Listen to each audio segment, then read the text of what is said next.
MP में इन दिनों एक बार फिर सियासत का सिलसिला रफ्तार पकड़ रहा है, जहां एमपी के स्कूलों में वीर सावरकर का इतिहास पढ़ाए जाने को लेकर सियासत तेज होती नजर आ रही है। इस पर बात करने के लिए हमारे साथ जुड़े हैं बीजेपी नेता जेपी मूलचंदानी और कांग्रेस प्रवक्ता संतोष गौतम। मुझे लगता है कि विनायक दामोदर सावरकर जी भारत के क्रांतिकारी, स्वतंत्रता सेनानी, समाज सुधारकों में से एक थे। एक अच्छे इतिहासकार, राजनेता और विचारक थे। उनके समर्थक उन्हें वीर सावरकर जी के नाम से संबोधित करते थे। हिंदू राष्ट्रवाद की राजनीति विचारधारा में हिंदुत्व को विकसित करने के लिए उनका बहुत बड़ा श्रेय उनको सावरकर जी को जाता है। और इस प्रकार के समाज सुधारक की बातें, उनके उद्गार और उनके द्वारा किए गए जनहित कार्य यदि आने वाली पीढ़ी को इतिहास के माध्यम से पता चलते हैं, उनको ये पता चलता है कि हमारे जो क्रांतिकारी रहे हैं, जो हमारे समाज सुधारक रहे हैं, जो हमारे स्वतंत्रता सेनानी रहे हैं, उनकी कैसी विचारधारा थी, तो मुझे लगता है इसमें कोई अतिशयोक्ति नहीं है। भारतीय जनता पार्टी ऐसा हर कार्य निश्चित रूप से आने वाली पीढ़ी के लिए करेगी जिसमें उन्हें अपने पूर्वजों का इतिहास पता हो, जिसमें स्वतंत्रता, भारत की स्वतंत्रता में जिनका अभिन्न समय रहा, अभिन्न उनका भाग रहा, ऐसी सारी बातों को अगर आने वाली पीढ़ी समझेगी तो वो सभी के लिए ठीक है। एक समाज के लिए भी ठीक है। एक उत्कृष्ट समाज की रचना के लिए ये अत्यंत आवश्यक है कि उनकी नींव किसने रखी, कब रखी और कैसे रखी। उनमें से हमारे जो वीर सावरकर जी हैं वो एक थे, और उनका जो इतिहास है वो पढ़ाई के माध्यम से, किताबों के माध्यम से बच्चों को भी जानकारी मिले। क्योंकि आपने देखा होगा कि जब जब कांग्रेस का शासन रहा है, वो इस प्रकार की बातों से बड़े दूर रहते थे, और वो जो परोसते थे वो बिल्कुल गलत बातें, गलत भावनाएं, गलत दृश्य आने वाली पीढ़ी के सामने रखते थे।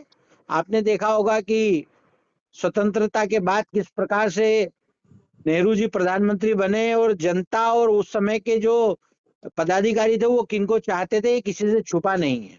और जिस प्रकार की उनकी बातें रही, आज देश उन चीजों के नुकसान को भी भुगत रहा है। तो मुझे लगता है कि जिन्होंने अच्छे कार्य किए, जिन्होंने जनसेवा करी है, जिनकी भावनाएं बहुत शुद्ध थी, स्वतंत्रता में जिनका अभिन्न योगदान रहा है, यदि आने वाली पीढ़ी उसको किताब के माध्यम से, अपने कोर्स के माध्यम से समझेगी, तो उनका एक अच्छा भविष्य का मार्ग प्रशस्त होगा। और मुझे लगता है कि भारतीय जनता पार्टी की सरकार में ही ये संभव है। देखिए, मुझे लगता है कि कांग्रेस के पास न नीति है, न नेतृत्व है, न सोच है। ये हम सभी जानते हैं कि जो वीर सावरकर जी थे वो एक राजनीतिक विचारधारा के हिंदुत्व को विकसित करने में उनकी जो भूमिका रही, वो एक इतिहासकार थे, वो एक राजनेता थे और एक विचारक थे। आज उनके विचारों को हम लोगों ने सबने अडॉप्ट करा, और हम देखते हैं कि हमें उनका कहीं ना कहीं मार्गदर्शन उन बातों से मिलता है कि हमें कैसा जीवन यापन करना चाहिए, देश के प्रति हमारा क्या कर्तव्य है, समाज के प्रति हमारा क्या कर्तव्य है। परंतु कांग्रेस को हर चीज में राजनीति नजर आती है। कांग्रेस के पास ऐसा एक भी चेहरा नहीं है बताने के लिए जिसमें उन्होंने एक अहम रोल अदा किया हो। मैंने जिस प्रकार बताया कि नेहरू जी प्रधानमंत्री कैसे बने, तो इस प्रकार की पूरी धारणा है, पूरे कांग्रेस का चरित्र वैसा है, उनकी मानसिकता वैसी है।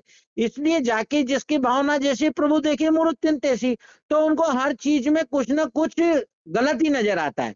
मुझे लगता है कि हमको इन चीजों को राजनीतिक चश्मे से नहीं देखना चाहिए, क्योंकि यदि कोई स्वतंत्रता सेनानी है, किसी ने देश हित में काम किया है, जिसमें स्वतंत्रता, भारत की स्वतंत्रता में जिसका अहम रोल रहा है, तो वो सभी के ऊपर लागू है। चाहे वो कांग्रेस के लोग हों, भारतीय जनता पार्टी के लोग हों, या अन्य पार्टी के विचारधारा के लोग हों। अगर स्वतंत्रता कोई सेनानी है तो उसका सम्मान करना हर पार्टी के कार्यकर्ता का, हर जनता का कर्तव्य है। उसमें से गलतियां निकालने वाला कार्य जो है वो केवल कांग्रेस कर सकती है, क्योंकि कांग्रेस के पास न चाल है, न चरित्र है, न चेहरा है, इसलिए उनकी सोच भी वैसी ही है। तो मुझे लगता है कि कांग्रेस के इस बयान को कोई बहुत ज्यादा गंभीरता से नहीं लेना चाहिए। देखिए, भारतीय जनता पार्टी के पास अपने आदर्श लोगों की कमी है। राष्ट्रीय स्वयंसेवक संघ का जो इतिहास है, वो काला इतिहास रहा है आजादी के आंदोलन में। वो बजाय देश की आजादी के लोगों के साथ देने के अंग्रेजों का साथ दे रहे थे, मुखबिरी कर रहे थे, हलफनामे लिख रहे थे। और वीर सावरकर का भी इतिहास इससे कोई अछूता नहीं है। उन्होंने जेल से छूटने के लिए 6 बार माफीनामे लिखे, तो उनको पेंशन मिलती थी अंग्रेजों से 60 रुपए महीने की। अन्य क्रांतिकारी भी चाहते तो ये सुविधा ले सकते थे। उन्हें तो फांसियां हुई, लेकिन वीर सावरकर को भत्ता मिला। तो मैं समझता हूँ वीर सावरकर हमारे आदर्श कभी नहीं हो सकते। हमारे आदर्श भगत सिंह, चंद्रशेखर आजाद, सुभाष चंद्र बोस जैसे लोग हैं। लेकिन फिर भी भारतीय जनता पार्टी यदि सावरकर को आदर्श मानकर इतिहास की किताबों को बदलना चाहती है, तो मैं समझता हूँ कि उन्हें ये बदलना ही चाहिए, क्योंकि वो अपनी उपलब्धियों के नाम तो कुछ बता नहीं सकते। या मध्य प्रदेश में जो मध्य प्रदेश के पिछड़ेपन की जवाबदार है शिवराज सरकार, उपलब्धियों के नाम पर कुछ बता नहीं सकती, तो जनता को बरगलाने के लिए इसी तरह के प्रयास करती रहेगी। बिल्कुल, कांग्रेस की जो सरकार है, वो कभी इस तरह का इतिहास लिखेगी नहीं कि जो माफीनामा लिखते थे उनको अपने चैप्टरों में शामिल करे। कांग्रेस का इतिहास तो वीरों का इतिहास रहा है। कांग्रेस का इतिहास देश को बनाने का इतिहास रहा है। वो तो जवाहरलाल नेहरू को शामिल करेगी, महात्मा गांधी को शामिल करेगी, सुभाष चंद्र बोस को शामिल करेगी, भगत सिंह को शामिल करेगी, लेकिन नाथूराम गोडसे और सावरकर को अपने इतिहास की किताबों में कांग्रेस कभी शामिल करने वाली नहीं है।